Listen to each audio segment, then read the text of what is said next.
इस कार्यक्रम के प्रसारण सहयोगी हैं सौभाग्य कोहिनूर, श्रीमान संजय जैन, श्रीमती ममता जैन परिवार, ग्रेटर कैलाश दिल्ली।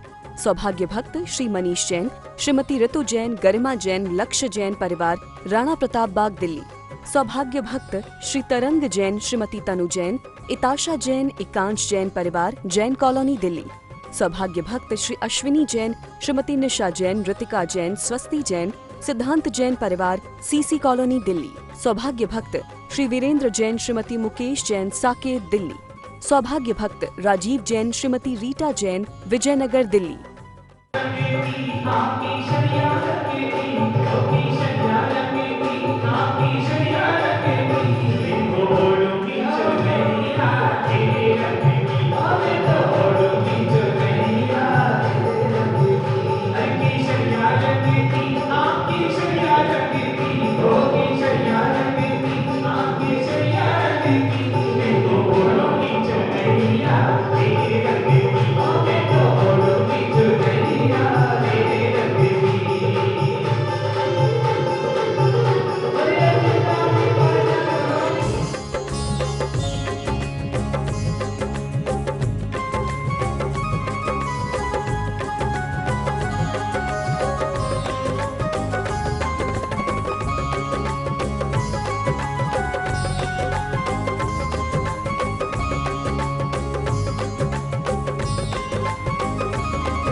महानुभावों, जीवन में प्रभु आराधना,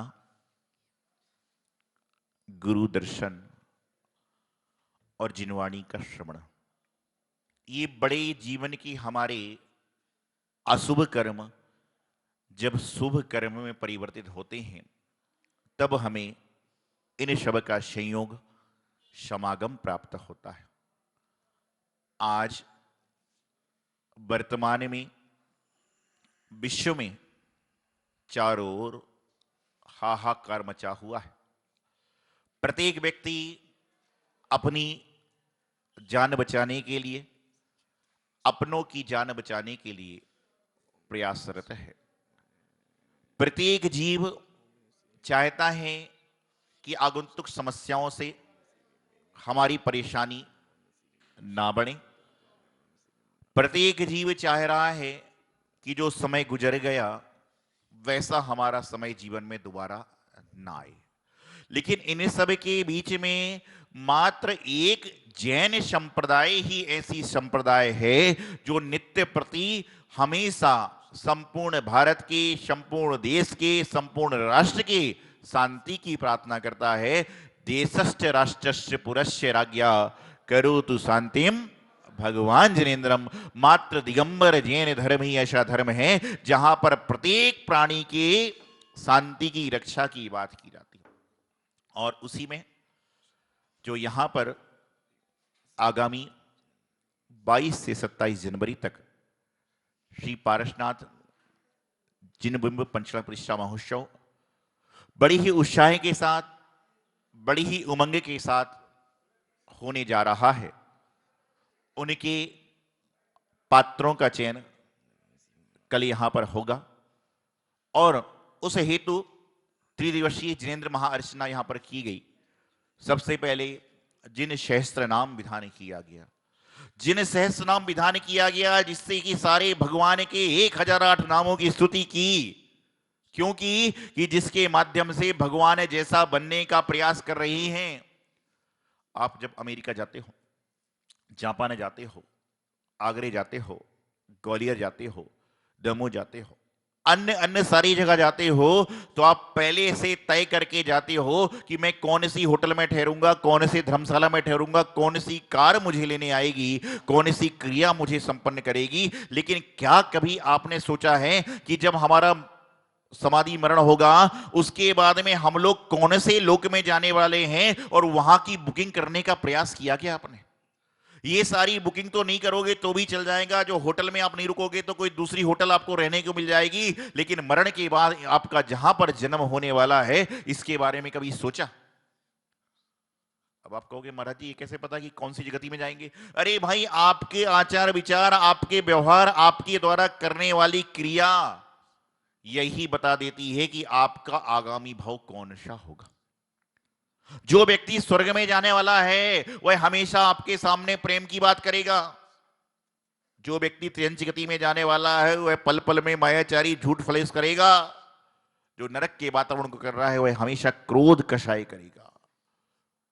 और जो वापिस मनुष्य गति में आने का प्रयास कर रहा है वह क्या करेगा? मनुष्य गति में आने के बाद मनुष्य गति जैसे काम करेगा कि हे भगवान, अगले भाव में फिर भी जब तक मुक्ति ना मिले तब तक हमेशा जैन कुल मिले और मनुष्य पर्याय ही मिले और कोई कुल ना मिले। तो कैसे करेगा? मनुष्य गति का लक्षण क्या होता है? मनुष्य गति का लक्षण यही नहीं होता कि आपकी सामग्री रखी हुई है और कोई आया तो अपन और फैल के बैठ गए। मनुष्य गति का लक्षण यह होता है कि कोई खाली हाथ दर्शन कर रहा है, उसके पास जाकर कहा ये सामग्री लीजिए और भगवान के चरणों में चढ़ाइए। यदि आपके अंदर ये भाव आ रहे हैं तो समझ के चलना कि आप मनुष्य गति के जीव हो और आगामी भवों में भी आप मनुष्य ही बनोगे।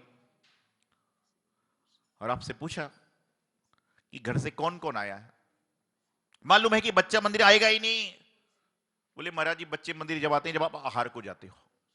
ये आपने मंदिर में मायाचारी का वर्णन कर लिया।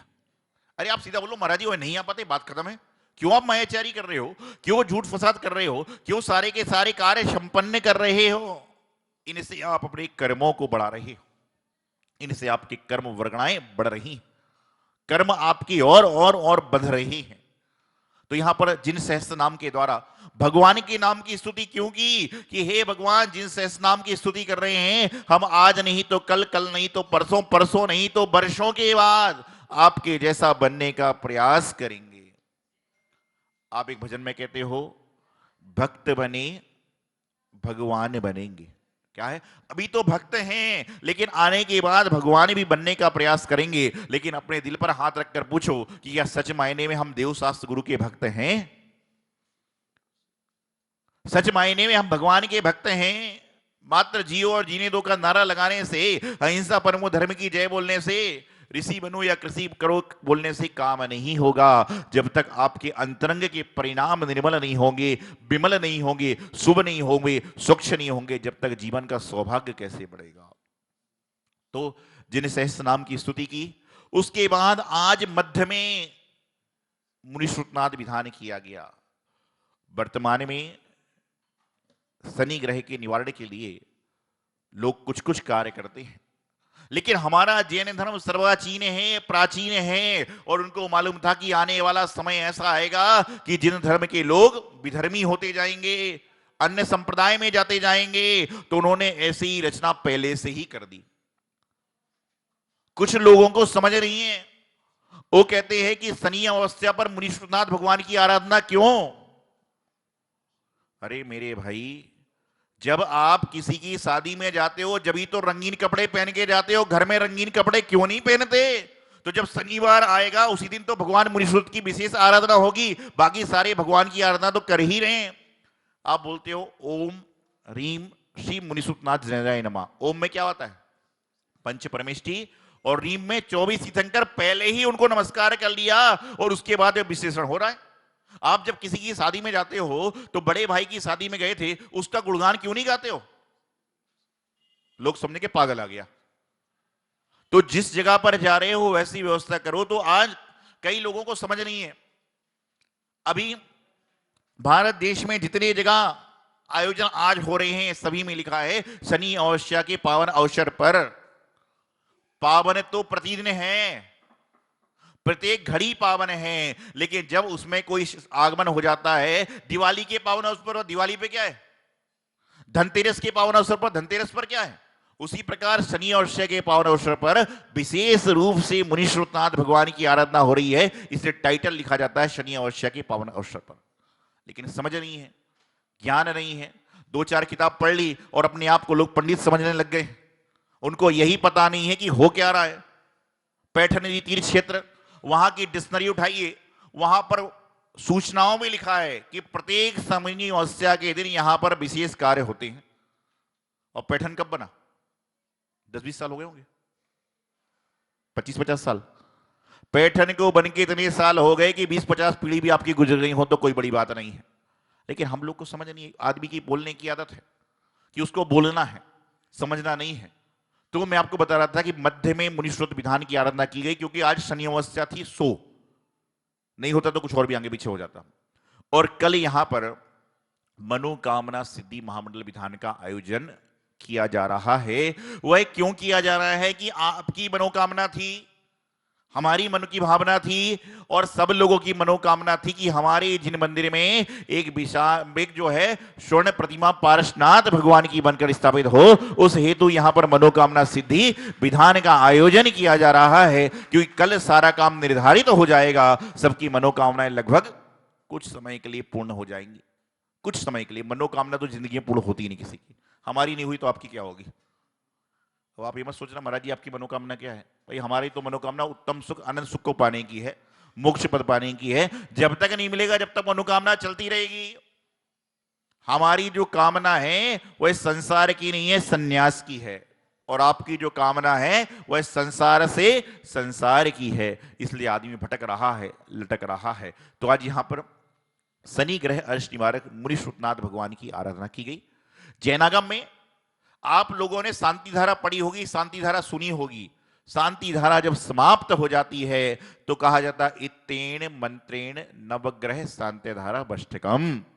नवग्रह क्या है? यही तो है सोम मंगल बुध गुरु शुक्र शनि राहु केतु। इन सब के बारे में नित्य प्रति शांति धारा होती है।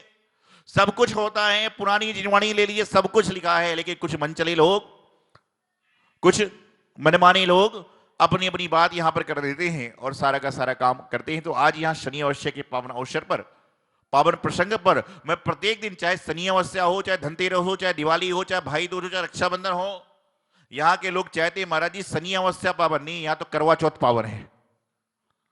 जो मिथ्यात्व में लगाने वाला है उसको कहेंगे करवा चौथ के पावन अवसर पर मेहंदी ऑफर। और यहां पर शनि अमावस्या के पावन उस दिन तो चढ़ेगा। जब भगवान महावीर स्वामी मोक्ष गए जब भी तो उनका लड्डू उस दिन आदिनाथ क्यों नहीं चढ़ाते हो? बताओ मुझे आप। जिस समय जिस चीज का कार्य किया जाएगा उसका ही कार्य करना शोभनीय होता है, सम्माननीय होता है और प्रशंसनीय होता है। तो जिनेंद्र भगवान की भक्ति जीवन को सारे संकटों से, सारे दुखों से, सारी परेशानियों से निकालने वाली होती है। आप किसी जीव को छोटा मत समझिए। एक छोटा सा जीव भी कभी ना कभी आपकी मदद कर सकता है। एक बार एक राज्य के राजा पर संकट आ गया, और जब संकट आया तो राजा भागा भागा फिरा कि मेरी जान बच जाए। और इतने में भागते भागते भागते वह एक गुफा के अंदर घुस गया और संध्या का काल हो गया। और पहले का नियम था कि संध्या काल में युद्ध को विराम दे दिया जाता था। पहले के जमाने में संध्या काल में ना तो भोजन होता था और ना युद्ध होता था।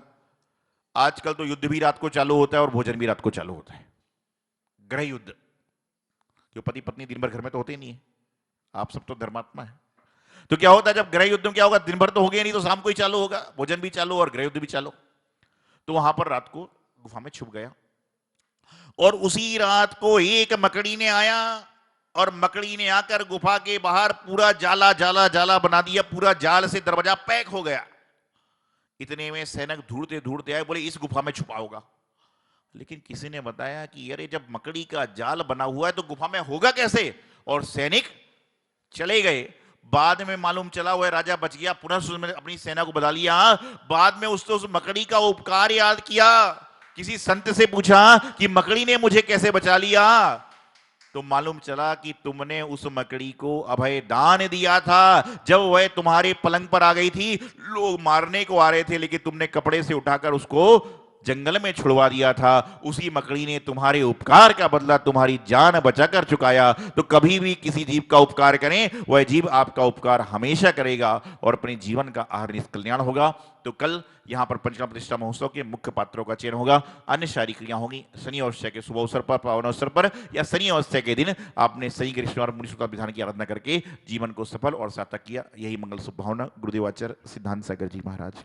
इस कार्यक्रम के प्रसारण सहयोगी हैं सौभाग्य कोहिनूर, श्रीमान संजय जैन, श्रीमती ममता जैन, परिवार, ग्रेटर कैलाश दिल्ली। सौभाग्य भक्त श्री मनीष जैन, श्रीमती ऋतु जैन, गरिमा जैन, लक्ष्य जैन, परिवार, राणा प्रताप बाग दिल्ली। सौभाग्य भक्त श्री तरंग जैन, श्रीमती तनु जैन, इताशा जैन, एकांश जैन, परिवार, जैन कॉलोनी दिल्ली। सौभाग्य भक्त श्री अश्विनी जैन, श्रीमती निशा जैन, ऋतिका जैन, स्वस्ति जैन, सिद्धांत जैन, परिवार, सीसी कॉलोनी दिल्ली। सौभाग्य भक्त श्री वीरेंद्र जैन, श्रीमती मुकेश जैन, साकेत दिल्ली। सौभाग्य भक्त राजीव जैन, श्रीमती रीटा जैन, विजयनगर दिल्ली।